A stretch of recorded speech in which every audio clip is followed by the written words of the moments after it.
do with respect to this, because I think one of the things at a grassroots level on the education issues specifically, not talking politics, not talking, right or left or conservative versus liberal, or one of the things that I'm beginning to understand, and I think that when we're fighting this battle, and especially in stopping legislation like H.R. 5, when we talk about changing attitudes, values, beliefs, and behaviors, it's not about the social issues. It really, or right and left issues. It really is about changing the behaviors of the next generation of Americans to have a completely different worldview and to train them into submission and train them for the workforce.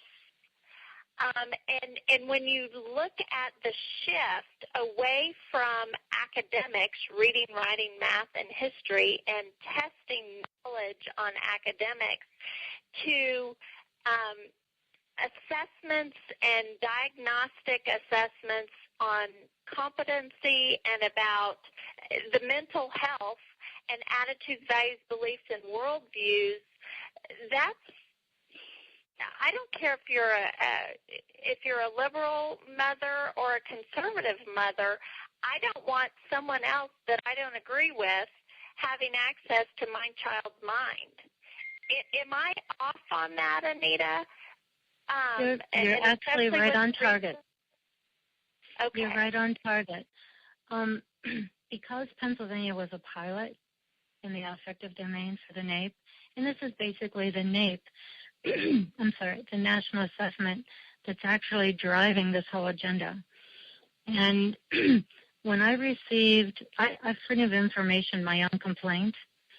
So I have the testing and I have the scoring and I have the evaluation.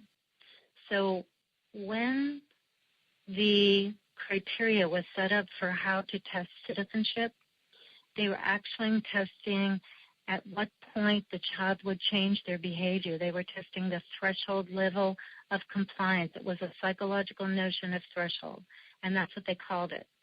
So when they tell the parents we're testing citizenship, they were actually testing thresholds of when the child would change. And it was all geared towards certain objectives. Now, it's very scientific, but the criteria was that the government did set a standard for these values, attitudes, and beliefs and dispositions of children. Now, remember, back in, I believe it was 2013, the chief state school officers added dispositions to the Common Core. Now, another thing that Donna had mentioned, let's just roll back and go back to No Child Left Behind and go past ESA. Well, let me tell you, if you go to your flex waiver in any state, and I have probably researched about 15, what it says in the flex waiver is that they are adding the social and emotional and non-cognitive aspects of the child within the flexibility waiver. So let's talk about that. Realize that the flexibility waiver is illegal, okay? So here you have Secretary Duncan and Obama who created a waiver in federal law, okay? Can you create a waiver in federal law? No, it's not congressionally authorized. It is illegal. Number two, are they allowed to be testing attitudes and values? It's a violation of the Protection of Pupil Rights Amendment.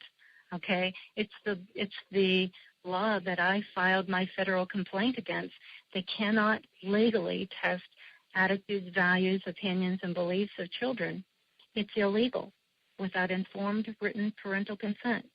If you go back and read the criteria for the Protection of Pupil Rights Amendment, they refer to it as psychological testing, evaluations, surveys, and psychological or psychiatric treatment, which is changing the attitudes and values and beliefs of your children.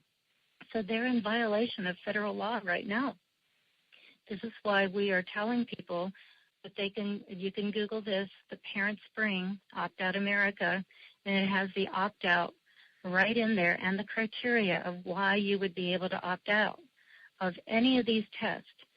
Another thing, do not put your unique child ID on any of your papers, because this information is going to the federal government to monitor all of the children. Now remember, there's also a data system that's being set up in every state, a state longitudinal data system that is being set up by the National Center of Education Statistics to monitor all children.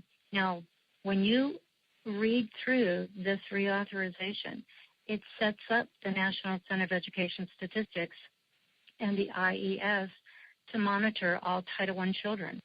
Well, all children are Title I under the criteria because all children haven't met Common Core criteria. So all children are Title I. Now, understanding that when you have that blanket, you have a blanket that's covering your school in a school-wide program. All children are Title I.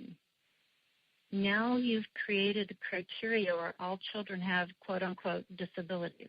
Okay, now we go back to Title I plus IDEA, the Individuals with Disabilities Education Act, will equal choice. So one thing I kind of disagree with Jessica on the portability and the choice. Yeah, we all want choice, but I don't think we want this kind of choice. This choice is mandating the services, which are those psychological services that will go to every school. You need to read this legislation because it's very clear that Title I, now see, and this is another thing, since this Title I and this Individuals with Disabilities Education Act is, they've never called it a voucher, but I'm going to call it a voucher tonight, that goes to an individual child.